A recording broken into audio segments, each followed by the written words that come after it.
Hello, and welcome to Yellowbelly Presents with me, Joe Law. Today we're joined by the brilliant Ryan Sampson, an actor and writer known for his quick wit, fearless humour, and standout roles in shows like Plebs, Brassic, and Mr. Big Stuff. Months went by of me just working on this pilot script, and when I finished it, I gave it to a producer, and he was like, "Right, yeah. Sorry, but you do realise that Danny Dyer's in a long-running soap, and he films that like all year round, and is categorically not available." What makes him tick creatively, and how he's managed to keep his voice and sense of fun at the heart of everything he does.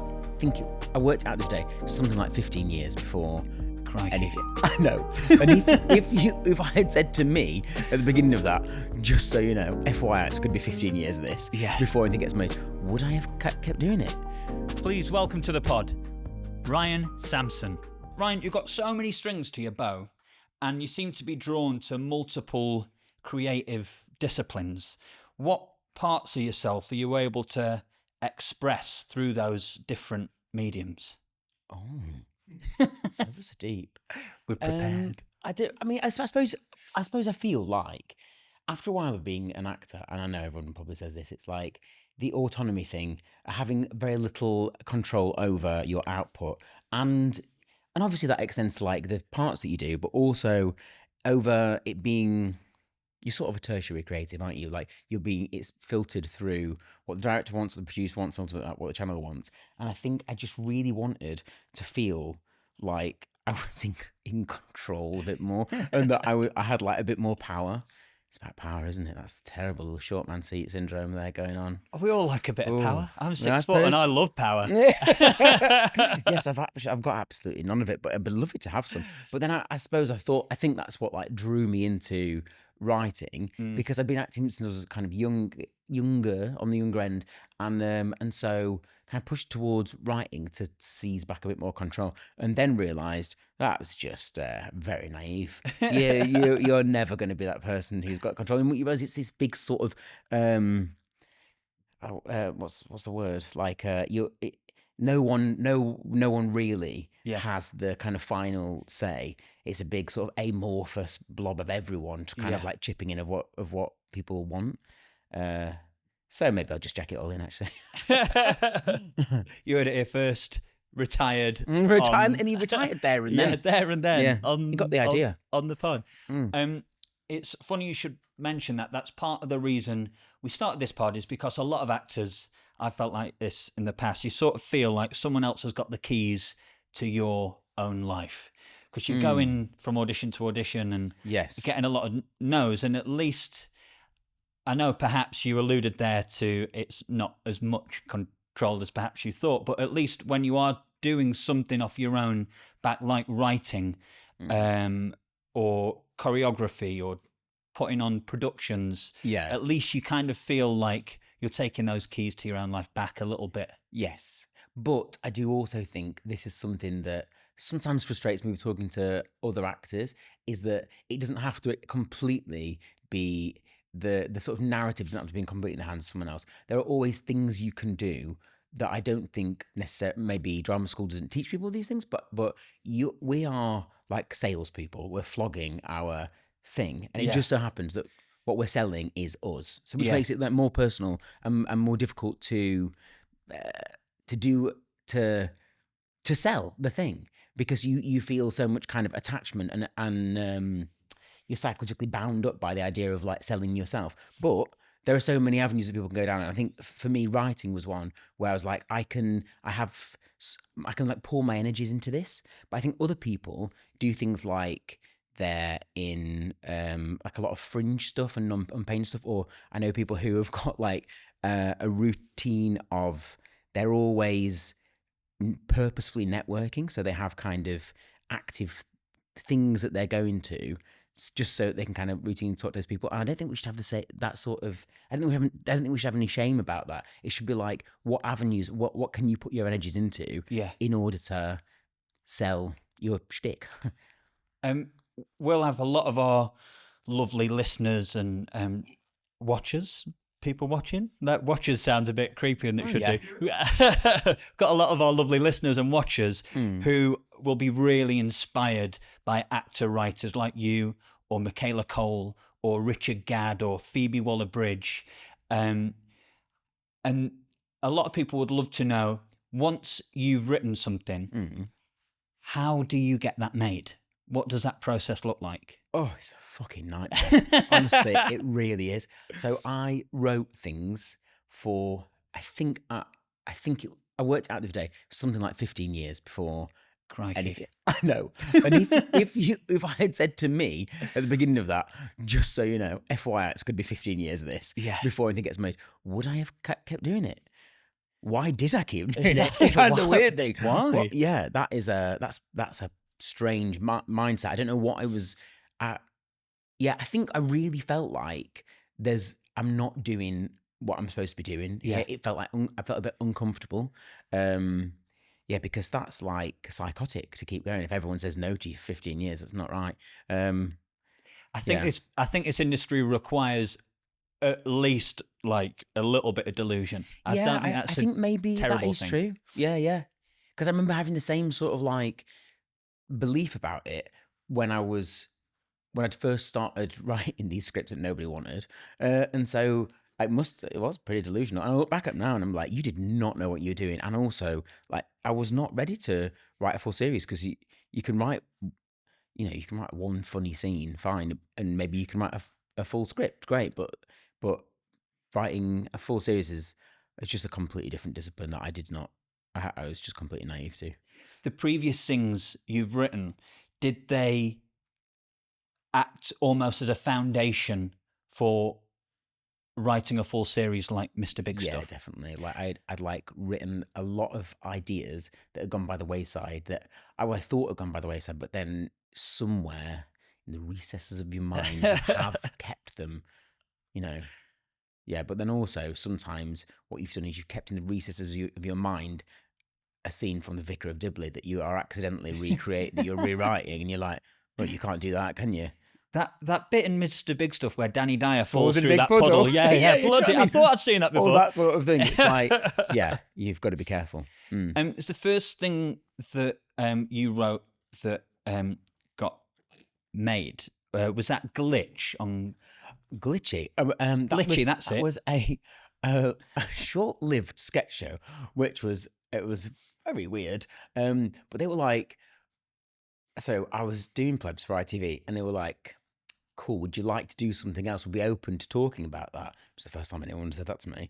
So I was like, well, I'd like to do something quite sort of dark and odd. And they were like, whoa, nobody wants that anymore. So we don't want to do that.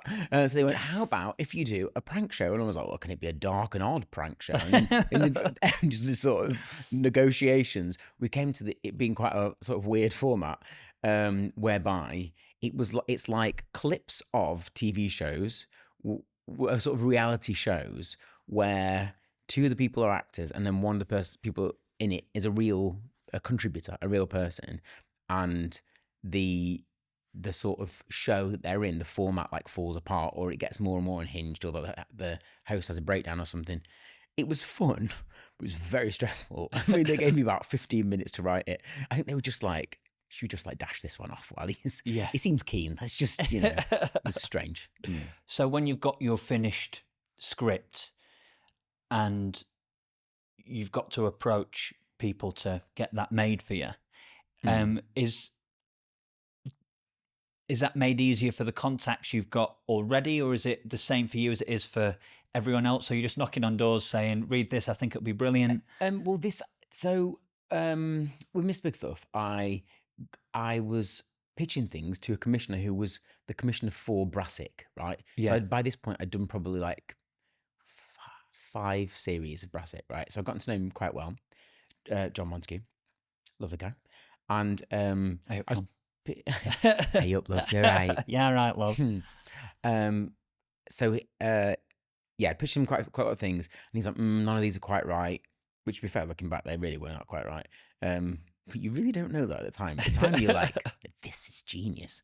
So pitch him all these ideas, and then eventually, so years before, I had a sort of idea about me and Danny playing brothers, right? And it had just like languished. I'd written down a few scraps of notes and stuff about it to outline. And then John was like, well, a funny idea would be you and Danny Dyer's brothers. And I was like, oh my God, I've got that idea somewhere. So I sort of dug it out and I like extrapolated on it, kept working on it for a bit. And then I got really into it.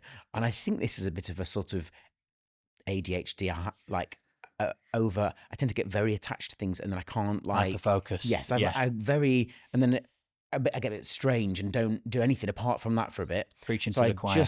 Yeah. So, which is really useful sometimes. But anyway, so I did that, got really into it. And then months went by of me just working on this pilot script. And when I finished it, I gave it to a producer and he was like, right, yeah. Sorry, but you do realise that Danny Dyer is in a long-running soap and he films that like all year round and is categorically not available. And it had never even occurred to me. I just continued writing it. Yeah. Yeah. I know, it's a bit stupid. And then this is really weird. So after that conversation, a few days passed. I was meeting my friends at the weekend. I went out with them, and they were like, "How's your thing, your Danny Dyer thing going?" I was like, "Oh, it's terrible," because it turns out no one said, but he's not. But then people aren't aware of how I didn't know you can't do anything else when you're in a soap. So told them about it. They were like, "Oh, sorry." We went out for some drinks. We went out to some more drinks. Went to a club, and then turned into like a big night out sort of thing. On the way home in the morning, I went past the newsagents and there was one of those front page Daily Express things. It said, "Dyer quits Enders." I was like, this is fucking unreal. God is talking to me through the medium of a tabloid. Yeah. Through the medium of the Express. Yeah. You heard I don't know if first. it was God the Express, speak through definitely, the Express. but it was one of them. Yeah. So then it was like, we're doing it. One of those university fatey sort of moments that sort of happen sometimes. Thank God, because that had been another script in the bloody drawer. In the drawer of useless scripts. When I've seen you chat on other podcasts and shows, there's a few things that you talk about really passionately that are clearly really close to your heart. And it seems to me that some of those themes have found their way threaded beautifully through the script of Mr. Big Stuff as well. Good. Go on. What do you mean? So like working class life. Oh, yeah. And masculinity. Yeah. And certainly more so in season 2, threads of sexuality and what that means to each of us. Yeah.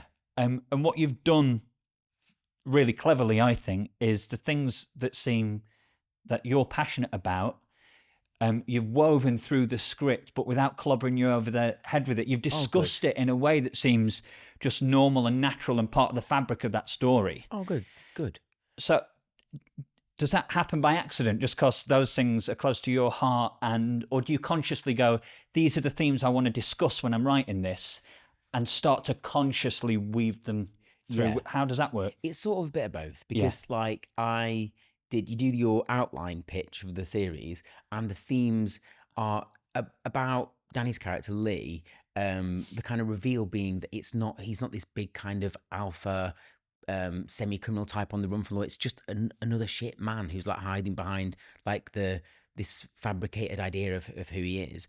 And the dad has a similar sort of background in series 2, I suppose.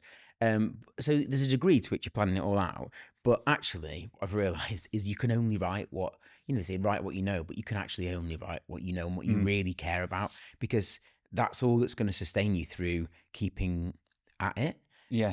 And I think all of my things are like one idea, really, which it's really strange, right? You start writing something and you don't know what it is that you really care about. And then you read all these things and you're like, well, this all is that, isn't it? Also, there's a lot of toilet cubicle stuff going on. I don't know what that's some weird inclination going on there. But all the kind of themes are always about like, it's always about like, I think it's about I think it's about me being really short. And I think it is that. I think it's about it, like people who like small trying to be big, whatever way it is, or and power inequalities, and noticing the way people have social currency because of a certain like perceived power or lack of. And so as a result of that, you kind of, it plays out to me wanting there to be like, I really want there to be this sort of conservative relationship at the core, Glenn and Kirsty, but in which when he finds out that the only thing that turns him on is being a sub to her, and she ends up using that to find her power and kind of go on this sort of rampage within her own life. Like, oh yeah, that's the same thing. Do you know what I mean? Yeah. It's weird. And you've got Ian, Adrian Scarborough's character, Ian, as well, who has a similar journey around his own sexual self. Yeah. And he starts off in season 1 as a figure of authority. Yeah. And is the same thing again, isn't it? Yeah, exactly the same. Yeah. I've only got one idea. I probably only do 3 series because that's all I've got in me. That's all you need. Shakespeare only had one idea. Everyone dies at the end, so it worked out for him. Yeah, it did. We'll still be playing Mr. Big Stuff in 500 years. Yes. GCSE students in 500 years' time are going to fucking hate you. Obviously, be holograms, obviously. But it's up there. Yeah, same thing. He actually, on the last day of filming, he's so funny, by the way. He's so funny. He went, I love doing this job because, when else do I get to be, I'm cottaging in a toilet. I didn't know what cottaging was, and here I am. It's like, oh, it's so sweet. All the supporting cast are so vivid and so big, and I imagine if you're writing your own project, it would have been tempting to cast people who aren't as good as they are. So you look brilliant, but everyone is so good. Did you have a hand in the casting? Yeah, loads. Yeah. I mean, it is a bit weird because I've played a lot of characters who are like the front foot one or the big one, whereas Glenn's like definitely the more straight man end of it. So then by kind of by default from that, you want other people to like walk all over him. And so like when Fatia El Ghori walked in, you was like, please be able to do this, because she'd never acted before. She'd only been a stand-up. And we were just like, oh my God, please make this work, because she was just so naturally good. She's really funny. But then also because it was her first acting job. I mean, it's fair enough. No one had told her. Like, so she came into the first audition, and she didn't know any of the lines, and then she was reading them, and then she just stopped after 2 lines and went, actually, right, yeah, this reminds me of this thing, because when I went, and then she talked about it, and you were like, oh yeah, keep going. And then we were like, come back for a second audition, but like, just really work on the preparation. And she came back for a second audition, and she was like, yeah, I hadn't had time to look at those. So and then we were like, no, so what you do, because it's totally different to being a stand-up. So then she found a kind of like technique of like learning lines and stuff, and really scarily quickly has been able to like fuse her own personality with the character, and she's just so watchable. She's amazing. Yeah. And I do think as well that if you've not had much acting experience, like you were describing with Fatia, her background's from stand-up, a lot of people from working class parts of the country are at a disadvantage. There's no public speaking or like that sort of thing in like comprehensive schools. So why wouldn't you come in with, your ideas of what that situation's meant to look like in your head when you've had no previous experience of what that might be? Yeah. So season 2 of Mr. Big Stuff, when you sat down to write it, were there things left over from season 1, themes, topics that you wanted to bring up and discuss that you felt you hadn't? Yeah, and there still are a bit. Like, I am so excited by, and we didn't quite manage to get there in the second series, but this thing of they're a straight couple at the middle of they're 2 of the central characters, and yet it's not the butt of the joke, but they are heavily invested in a kink relationship. Like, I just feel like I love that, and in a weird way, I sort of hope that now this is very highfalutin and full of myself. I apologize, Go but for I it. just sort of hope that by osmosis, by it not being like the punchline, it's just part of their life. It's funny, but Yeah, yeah. it's part of their lives, and they're still the characters that we're rooting for. I hope that it sort of allows, like, there must be plenty of straight men. I mean, I don't know, but straight men out there who are in a relationship where they feel like they'd like to be a bit more like subordinate, or they'd like their partner. And why is it that in now we are still living in a world where gender archetypes are so strong that the man is always in a relationship supposed to be domineering and take the control? I mean, that's fucked up. It's weird that we're Yeah, yeah. still retrogressive. So I'd love it if even in the background it just makes it a little bit more easy for someone somewhere to be like, do you know what, love? Actually, I think I wouldn't mind to do that thing that they're up to on on that. Yeah, it just alleviates that difficulty a little bit. Um, I think comedy, especially, is a great vehicle for that. I think so as well. Yeah, yeah. It sounds a bit grand, but I do think so. Yeah. Whether it's something a bit more day to day, I was going to use the word quotidian, but Quotidian, you can say come that. on, something a bit more It's all right. quotidian, Listen, like we're both northern, but we're among look where friends. we We're are. allowed to We're in a use. bloody studio. Whether it's something a bit more quotidian, like He's gotten very big for himself. got very big for me boobs, love. Like a couple's sex life, or whether it's grander themes of grief and masculinity and queerness, and some characters discovering that a bit later on in life. But the way it's dealt with through comedy is it's dealt with and it's talked about, but it's not put on a pedestal. It's not over emphasized. It's woven naturally through these normal, believable characters. Yeah. I think it does inform us a little bit. And also I think that the underlying story really, you were saying about it doesn't like hit you over the head with that it's just kind of in the background, the ideologies sort of thing. I think where it really, from my taste, your point that you're making should come through is the overall thrust of the narrative. And so I try not to make it too, every scene's not about something. Like there are a lot of like, that brand of Channel 4 comedy that's like very much about the thing, which is great. It's just not really for me. I want to like go on a story and a bit escapist. But then I think the thrust of the narrative is where that's what kind of hits you a week later, or just kind of like informs how you feel about the world a little bit if you're invested in it. Yeah. You said something brilliant just then before, which is when you come down to write, you're not really sure what you're going to write about, but in the process of doing, you find out what's inside.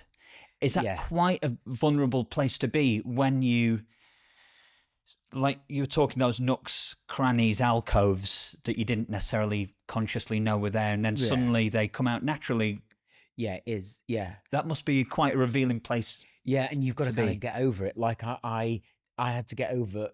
Well, firstly, when you're talking to execs and producers about your ideas, you end up having to go through, unpack your whole life, all of your weirdness in front of these people. So it ends up really quickly.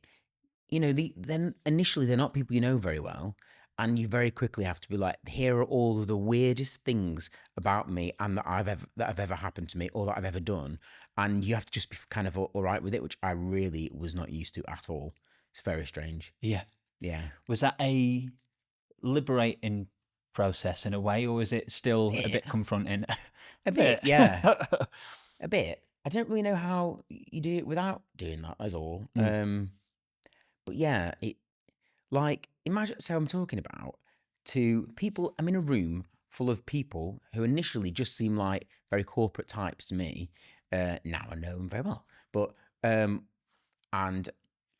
we've just been kind of put together as a team, and you start talking about like the themes in the show of like kink sex and your sexual orientation and erectile dysfunction, and then before you know it, it's like it's a really weird place to be in, because initially everyone, I remember going, there's this one guy, Tom, who's absolutely lovely, but at the time he was like, it's, the erectile dysfunction thing. I mean, I haven't been through that. I've never experienced that. and everyone would have to do this like clause first, and I thought, but isn't this kind of part of the problem? Doing the clause is like, you know what I mean? Yeah. That's the whole thing that it's about. Yeah.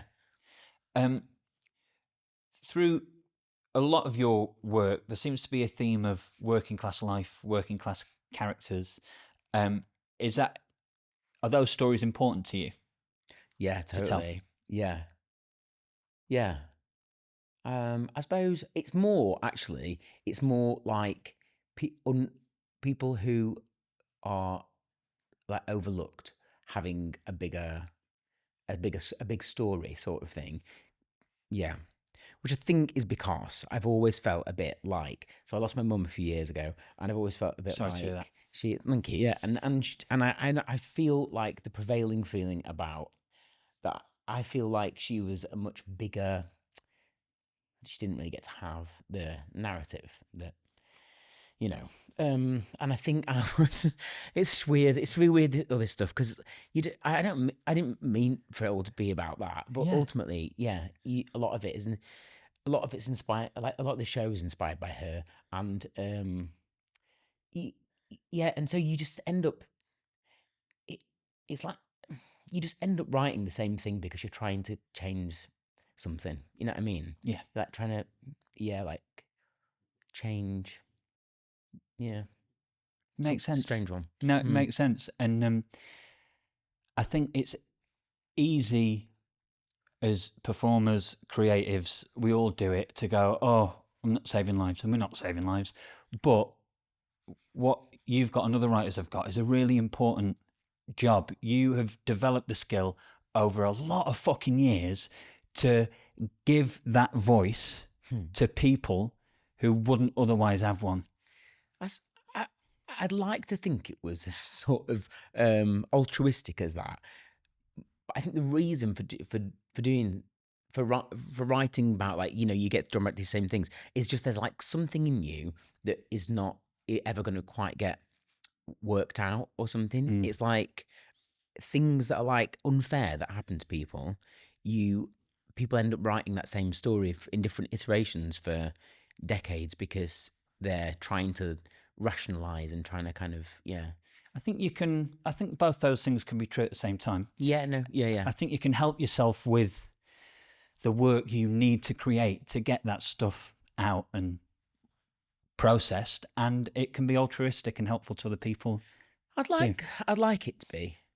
It's funny, but I mean, it is a comedy. It's yeah, no, it's weird. Yeah, but it's funny. The heart of all comedy is tragedy. Strangely, yeah. No, totally. I'd absolutely believe works. that. No, I absolutely believe it. And if you take that bit away, suddenly it's all froth, and you just don't care. Yeah. I think a lot of funny people felt like outsiders, or were like ugly at school, or weren't part of the cool crowd, or couldn't play footy, or any of that. Yeah. And I can't play footy. I'm ugly and I'm not funny, so I don't know what happened to me. But I think too many laughs from that side of the camera. Thank you. So I think that's where comedy comes from. It comes from absolutely feeling a bit other, and even on a small scale, tragedy or injustice, or feeling different and other than. Yeah, I think so. Ryan, have you got any other projects in the ether or in your head that you're itching to start working on or writing?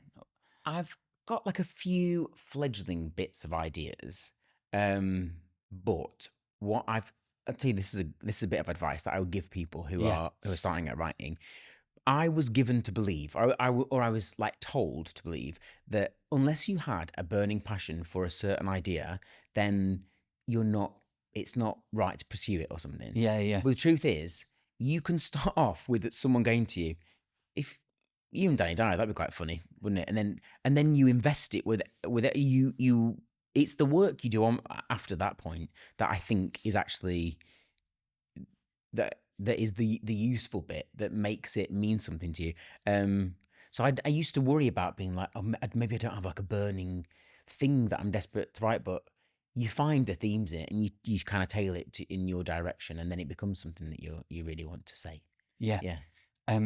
I used to think that a lot as well. I used to think, oh, whenever I get something I'm passionate about, whenever I get that idea, then I'll start working on it, and I can't wait to do it. Yeah, totally. But Yeah, I yeah. need to wait until. But actually, you've got to do first. Yeah, yeah. To find that thing. Yeah. Often.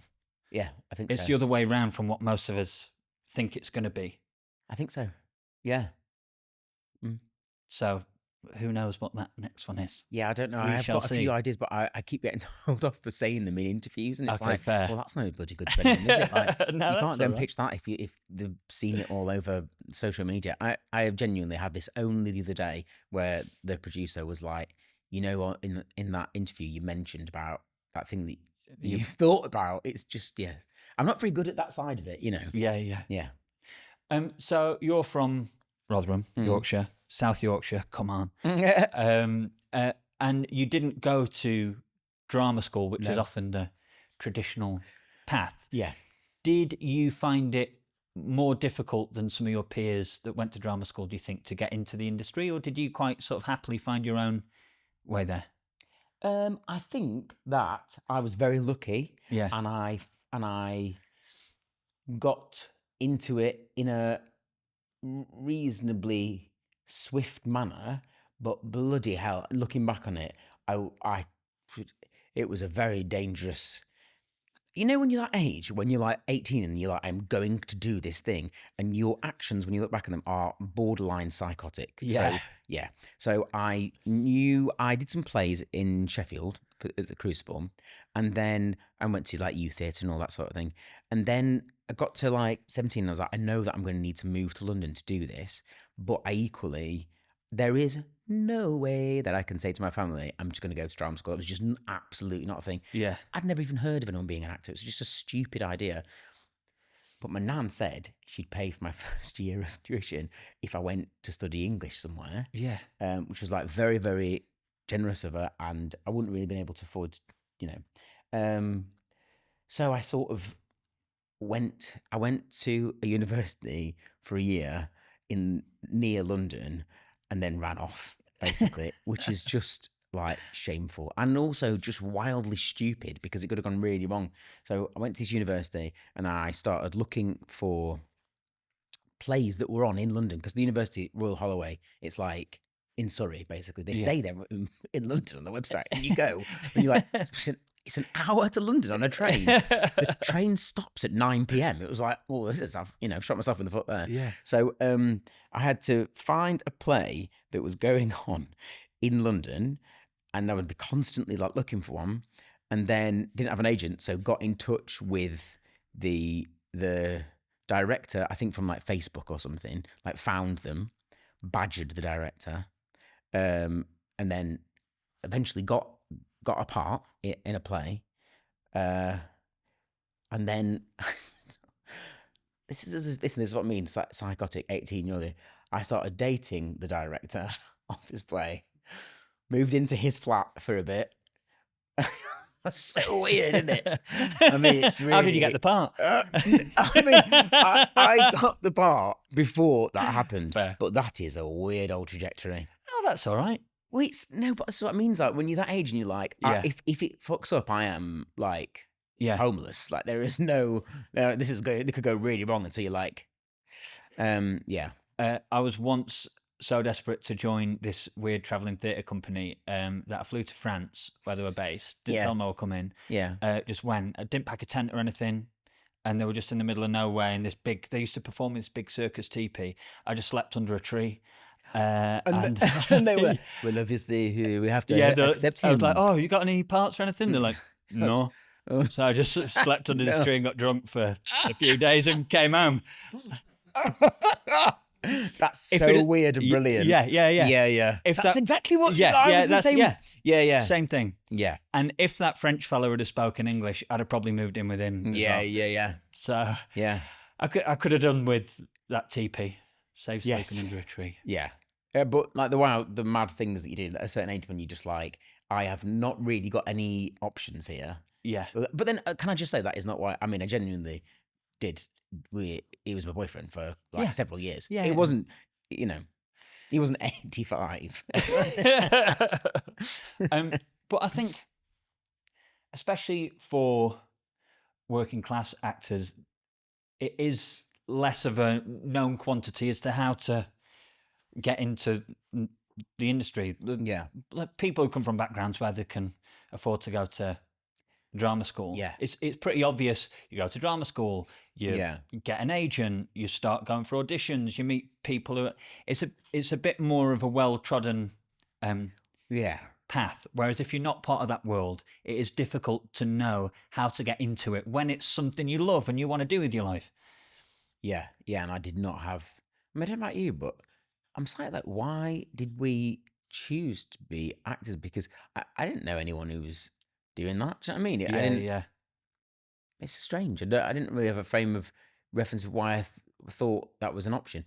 I distinctly remember. So when I moved in with Andrew, the director, we lived underneath two a director of an artistic director of a London theatre and his partner who's a writer. And when he was like, oh, he's a writer, he writes like plays and films and stuff. I remember thinking, no one does that. It's just they're just, I don't know. It just like it had never occurred to me that someone writes the things that are on the, yeah, like, or that is an actual job. It just seemed stupid. Yeah, it still does a bit. Still does a bit. Yeah. So when it comes to comedic acting versus more like straight acting, do you enjoy both equally? Do you prefer one? Do you have to approach each of the styles of acting in different ways, or is it the same?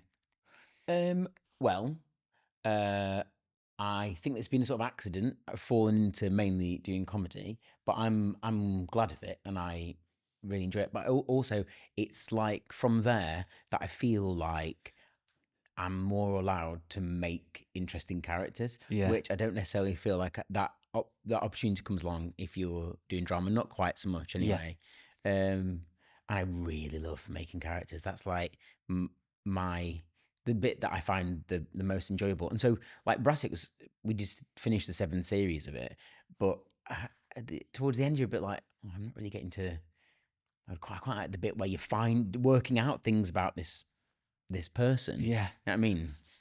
Yeah. What's really weird is that if you're someone who does this thing of like making up characters and then kind of like trying to inhabit them, that sort of thing, after a while, now I feel like they're like distinct personalities that I can jump into.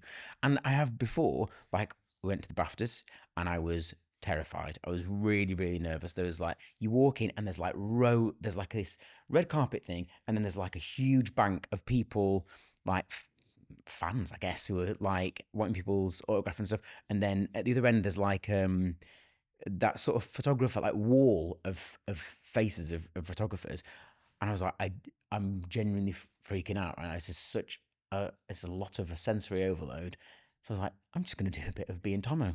And then weirdly, I was like, oh, I can handle it. No, it's fine. Yeah. It's really strange. It's like, yeah, how you can kind of dip into a different character that you've been. Do you think that's why you've got such a natural affinity for character roles and character comedy as someone who might be a bit introverted? Maybe. Putting on characters that are maybe a bit more confident naturally than you might feel sometimes. I think it's from watching kids in the playground when I was young and being like, why am I weird and you're not? Why? I had 0 friends from age like, we're talking a 5 stretch, 11 to 16, right? 0, absolute social pariah. And so I was like, spending a lot of time just lunchtimes. I told my boyfriend this recently, and I'd forgotten how sad this is. It just seemed really funny. Lunchtime was 1.5 perimeters of the school, like laps, and I would walk around it with a bag, like pretending to be really busy in a bag like this, because it was like, then at least you're not just walking around. Yeah, but I think I spent a lot of time in like that period just like watching people and being like, what am I doing wrong?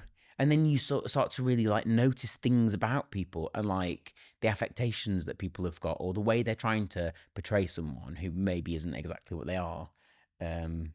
Yeah, just from being a real loner boy. I think in general there tend to be two. Maybe this is a bit too reductive, but I think in general there seem to be two kinds of performer.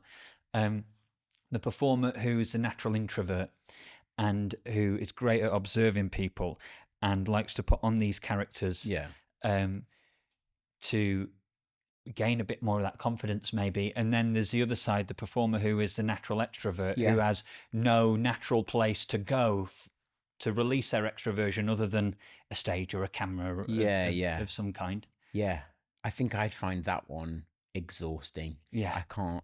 Yeah, I've got friends. I feel like I surround myself with a lot of people. I find it really exciting to be around people who are like huge personalities. Yeah. I've got. I'd say it's interesting in my friend group. We've recently had this discovery that half of us are like tyrants, and then they're all of these tyrants are with the nicest partners of anyone you can imagine. They're sort of like there's an extrovert tyrant for every nice boy. Well, there's a couple of my best mates behind the camera there, so you can tell me which one's the tyrant and which one's the nice boy. Maybe they're both tyrants. Does it fall that way? Is there a split like that? Is there a split like that? Yeah. Oh yeah. They're both lovely. They're both lovely. Ryan, we're coming towards the end of today's podcast. Just want to say thanks so much for being on. Such a legend. I've loved talking to you. I could natter to you all day. I'm just going to finish with one more question, if that's all right. And that is that there'll be a lot of young, aspiring writers and performers listening and watching this that will be really inspired by you, your work. Is there any work, either books or films or music, that has inspired you and your work that you potentially could pass on to them? Like that I'm not quite sure what you mean there. Either TV or films or books or music that has inspired you creatively. Yeah, or inspires your work. But it's disappointingly lowbrow. No, right. Lowbrow's good. We love lowbrow. Well, I'll open it up to it's the life and work of Robin Williams. I don't think that is lowbrow. Maybe it isn't lowbrow, but like he improvised a riff on the Sistine Chapel ceiling in Good Will Hunting. Amazing. Improvised. You did say Robin Williams, not Robbie. Yeah. Just double checking. No, I said Robbie Williams in Angels. It's like a work of genius, and obviously that's. I thought you said Robin. No, of course I said Robin Williams. Oh, did you? Oh, fuck! Imagine if I'd said Robbie Williams has inspired my comedy career. What's the song? Come Undone's genius by Robbie Williams. Yes, in fairness. They're selling razor blades with mirrors in the street. Robin Williams. I'm the introvert as well. You can tell, can't you? Robin Williams. Yeah, I mean. I don't know how recently you've watched Mrs. Doubtfire, but it is a masterclass. And I remember being a kid and being like, that bit at the beginning where he's in the voiceover studio. Yeah. I was like, that is what I'm going to do. I go, that's where it comes from, actually. That was the first time when I was like, I'm going to do that. Yeah. Isn't that mad? Yeah, that literally completely inspired me. And then to see, if you watch it again, right, it's one of the few films of that era, I'd say, that properly stands up because you're like, oh, this is like a genius. It's absolute peak. Yeah. And it's equally in The Birdcage, you're like, you can tell when he's going off script, but I mean, it's so beautiful to be able to like improvise in character and do a riff that ends in a punchline. That's the absolute zenith of what I'm inspired by. And everything you hear about him as well, he was always a decent bloke. Regardless of all the fame and acclaim that he got over his life and career. He never lost that. When Ben Affleck and who's the other fella on Good Will Hunting? I've forgotten him. Matt Damon. Talk about making Good Will Hunting. No one knew they were just these two actors no one had ever heard of who've written this script. Robin Williams agreed to do it, and that's the only reason they got the money, because they attached Robin Williams' name to the to the script, and he would do things like that and help people out. So a good bloke in front of and behind the camera as well. Good to know. I think Robbie Williams is all right as well. We like Robbie. Are we allowed to like Robbie? Anyway, Ryan Sampson, thank you very much. Thank you. Thanks very much. Cheers. I'm loving angels instead. Thanks so much for listening. We really appreciate it. You don't have to, but if you fancied it, give us a follow. Lots of love, and we'll see you on the next one.